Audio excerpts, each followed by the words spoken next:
Are you looking for super authentic Moroccan experiences in or near Marrakesh? I've got 5 amazing suggestions from my recent trip there. Here's how to avoid the tourist crowds and have an amazing time in magical Morocco. Hey guys, we are in the Medina in Marrakesh. Riad Kniza is an absolute oasis in the middle of the Medina. You could even overnight here as your main hotel, or you could come for lunch. It's like stepping back in time into a slice of Moroccan culture. I mean, look at the tile work, the hidden courtyards, the pool. It's like a total palace. You'll just be transported as soon as you enter. There are lots of riads in Marrakesh as well as other parts of Morocco, and these are traditional homes that used to belong to wealthy families, were passed down through generations and turned into these gorgeous boutique hotels.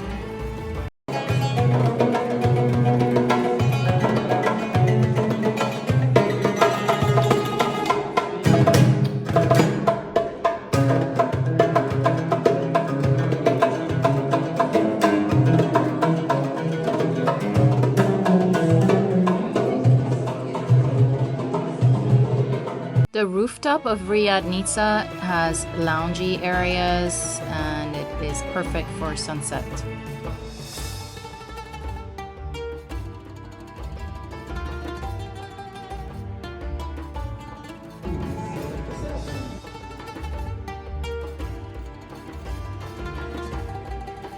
Wow. Normally Medina in Arabic is a city. But here in Morocco, we call Medina for the old city, which is surrounded by ramparts or wall. This is what we call Medina. It's known with its narrow streets. Sometimes it's 1 meter wide, sometimes it's less. The main transport used inside the Medina is motorbikes. In the past, it was mules and donkeys. But now we have motorbikes, and of course, if you want to walk inside the Medina, you have to explore it on foot. One of the more incredible experiences you can have in Morocco is go to a hammam. Now this one is a luxury hammam inside the Medina, and it was absolutely amazing, but it was also really intimidating. You've got to just strip down and get scrubbed from head to toe with this black soap that the women use all over your body. I have to say, it was probably one of the most humbling moments of my life, but I felt brand new afterwards. I don't know what time I went in, but I just came out of the hammam treatment, and let me tell you, wow. I feel like I was born again, like literally scrubbed back to my baby state. It was unbelievable. And to think Moroccans do this regularly, I came out a different person. Head to the Agafay Desert. Now this is about a 40-minute drive south of Marrakesh, and it's a great spot to get away from the city noise, spend the night in nature. We were greeted by this beautiful Gnaoua group at Yes We Camp Lodge.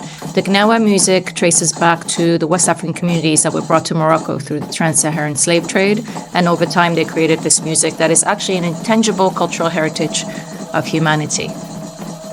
So we got to spend the day and evening at Yes We Camps, and they arranged a whole bunch of activities for us, including riding a camel. So when in Rome, I initially didn't want to do it, but the locals were like, come on, you have to try it. So I did. And I probably won't again, if I'm honest. It's important to point out, though, that the camels are really well treated and fed.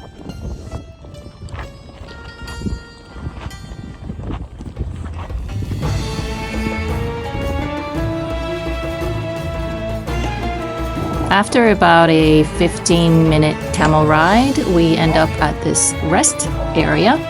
Look how lovely it is. And of course, there's always time in Morocco for some mint tea.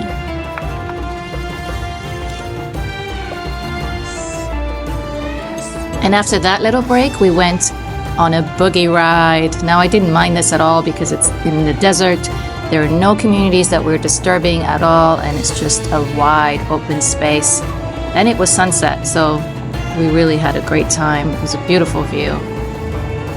And then it was back to Yes We Camps for our dinner and evening, but first we got a little tour of the property.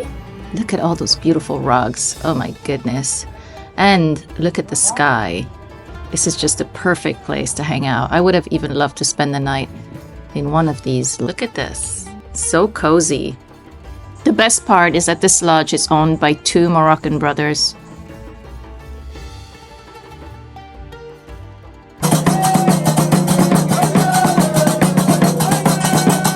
At dinner time, the Gnaoua troupe that was here earlier spent time with us, danced with us. This is really amazing. Usually, these performances are good because tourism allows these cultural heritages to remain intact. They get to practice it. They get to be hired by all of these different lodges.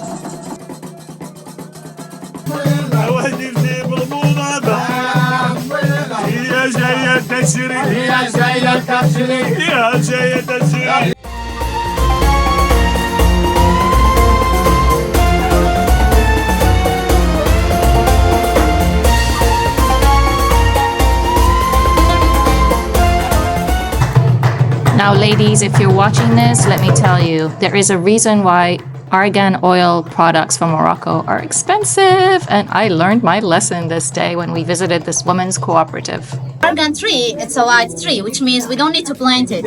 It's grown in alone, just in Morocco, exactly in 5 areas. In Essaouira city and the region, we have the first big part. The second big part is in Agadir city and the region. The rest is Cooperative, Riad Kniza, which means in these 5 areas, we can plant the Argan tree. Okay? No, in another city. Because it depends the ground and the weather, okay? But we should wait 5 years to have fruit on the tree. But after 5 years? 5 years, yes, to have fruit on the tree. But after the tree can live 200 years with 7 or 10 meters. Okay? Okay. And in all this period, the tree we can harvest in it every year. Every year? Yes, every year in 200 years. Okay? For the cooperative, it's a women cooperative, which means created by women for women in 2005. They start already with 25 women, but now we are 80 women in the cooperative. This is the first and big one. The second one, we have it in the root of Agadir city. For the fruit, it starts green, exactly like an olive and it's in the tree. Okay? It's like an olive, but it's not olive. In February, March, and April, the fruit get yellow and soft, but at the end of June, the fruit get brown and dry. Exactly like a tea. Okay.